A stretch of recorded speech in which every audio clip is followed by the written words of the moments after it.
نحمده ونصلي على رسوله الكريم عاقبة للمتقين خاتم النبيين سيد الأنبياء والمرسلين أما بعد فأعوذ بالله من الشيطان الرجيم بسم الله الرحمن الرحيم رب اشرح لي صدري ويسر لي أمري واحلل عقدة من لساني يفقهوا قولي رب زدني علما اللهم فقهنا في الدين ربی یسر ولا تعسر وتمم بالخیر۔ السلام علیکم ورحمۃ اللہ وبرکاتہ۔ کیسی ہی میری تمام بہنیں، امید کرتی ہوں سبھی خیر و عافیت کے ساتھ ہوں گی۔ الحمدللہ ثم الحمدللہ۔ سب سے پہلے ہم اپنے رب کا شکر بجا لاتے ہیں، اسی کی وجہ سے، اسی کی اذن سے، اسی کی پرمیشن سے ہم تمام بہنیں یہاں پر اس کلاس میں موجود ہوتے ہیں، جہاں پر ہم اللہ کے کلام کو سیکھنے کی، سمجھنے کی بھرپور کوشش کرتے ہیں، اور یہ نیت بھی رکھتے ہیں کہ جو کچھ بھی حق ہمارے سامنے آئے گا اس پر ہم عمل کریں گے۔ اللہ سے دعا کرتے چلیں اللہ سبحانہ تعالی ہم سب پر ایسے ہی فضل بنائے رکھے، اپنے حفاظت میں رکھے، ہم سب کو ہر بلا سے، ہر وبا سے، ہر مشکلوں سے، ہر مصیبتوں سے ہم سب کی حفاظت کرے، آمین یا رب العالمین۔ آئیے چلتے ہیں آج کی جو نشست ہے اس سورے کی، سورہ الاعراف کی جو آخری رکوع ہے،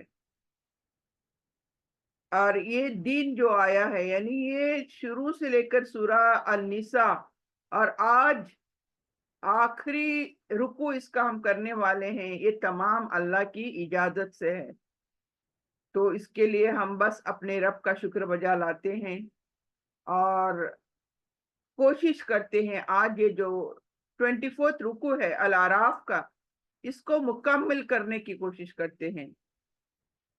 اگر مکمل کرے آج تو ٹھیک ہے، ورنہ میں کوشش کروں گی کہ اس کو کنٹینیو کروں کل کے نشست کے اندر۔ کل کی کلاس میں انشاءاللہ اس کو کنٹینیو کرنے کی کوشش کروں گی، کیونکہ یہاں پر جو اینڈنگ ہو رہی ہے سورہ اعراف کی، یہ ہمیں بہت بڑا پیغام دے کر اینڈنگ کر رہا ہے اللہ سبحانہ تعالیٰ۔ یہاں پر ایک ایک آیت اتنی نایاب ہے، اتنی امپورٹنٹ ہے ہم سب کے لیے، کیونکہ یہی چیز جو ہے اللہ سبحانہ تعالیٰ کی پہچان کرا رہی ہے۔ یہ جو آخری آیتیں ہیں اس سورہ کی، اللہ سبحانہ تعالیٰ کی پہچان ہمیں ہونے والی ہے اس آخری آیتوں میں۔ بہت کچھ کہا گیا ہے، اور یہ اللہ تعالیٰ کو ہم پہچانتے نہیں ہیں صحیح طریقے سے، اس لیے ہم سب سے بہت ساری غلطیاں بھی سرزد ہوتی ہیں۔ تو ہم کوشش کریں گے ایک ایک آیت کو صحیح سے سمجھنے کی، اس کے میسج کو سمجھنے کی۔ تو آئیے چلتے ہیں، دیر نہیں کرتے ہوئے آج کی اس آیت کی تلاوت کرتے ہوئے ایک شروعات کرتے ہیں ہم۔ الحمدللہ۔ اعوذ باللہ من الشیطان الرجیم، بسم اللہ الرحمن الرحیم۔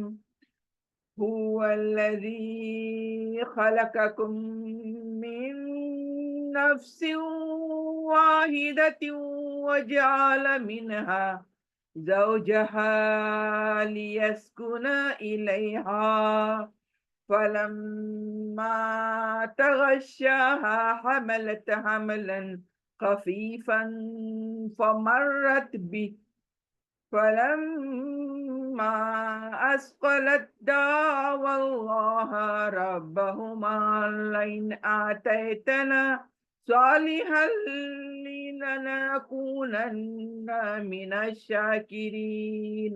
صدق اللہ العظیم۔ تو آیت 188 تک ہماری کمپلیٹ ہو چکی ہیں، 189 سے انشاءاللہ آج ہم شروع کرتے ہیں۔ ایک ایک آیت لیتے ہیں اور کوشش کرتے ہیں سمجھنے کی اللہ سبحانہ تعالیٰ ہم سے کیا کہہ رہے ہیں یہاں پر۔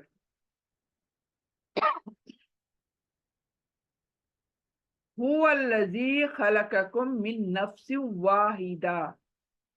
تو یہاں اس سورے میں دیکھیں ہمیں کیا بتایا جا رہا ہے، یعنی اللہ تعالیٰ یہی فرما رہا ہے کہ وہی اللہ ہے جس نے تمہیں ایک جان سے پیدا کیا.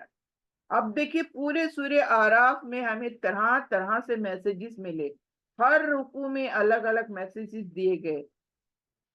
اور اب یہاں پر اللہ سبحانہ تعالیٰ واپس ہم انسانوں کی تخلیق پر آ رہا ہے، ہماری پیدائش پر آ رہا ہے واپس. یعنی اللہ یہاں پر بتایا جا رہا ہے کہ وہی ہے جس نے ہمیں پیدا کیا، کس سے؟ نفس واحدہ، ایک جان سے پیدا کیا، اور اسی سے اس کا جوڑا بنایا. پہلے ایک کو پیدا کیا، دیٹ از ہوا، آدم علیہ السلام، اور ان سے پھر اس کا جوڑا پیدا کیا گیا. یہ ہم سب کو معلوم ہے، لیکن یہاں پر دیکھیں اللہ کس طرح سے کمپلیشن کر رہا ہے، ہماری تخلیق بتا رہا ہے کس طرح سے ہمیں ایک جان سے بنایا گیا، پھر ہمارا جوڑا اس ایک جان سے جوڑا بنایا گیا. یعنی حوا علیہ السلام کو پیدا کیا گیا. کیوں؟ اسی سے اس کا جوڑا بنا تاکہ وہ اس سے سکون حاصل کرے. لیسکن الیہا، یعنی سکون حاصل کرے اس جوڑے سے. یعنی اللہ سبحانہ تعالیٰ ہماری تخلیق بھی بتا رہا ہے، اور پھر کس طرح سے اس کا جوڑا پیدا کیا یہ بھی بتا رہا ہے. اور وہ جوڑا کیوں پیدا کیا؟ تاکہ ہم ایک دوسرے سے سکون حاصل کریں.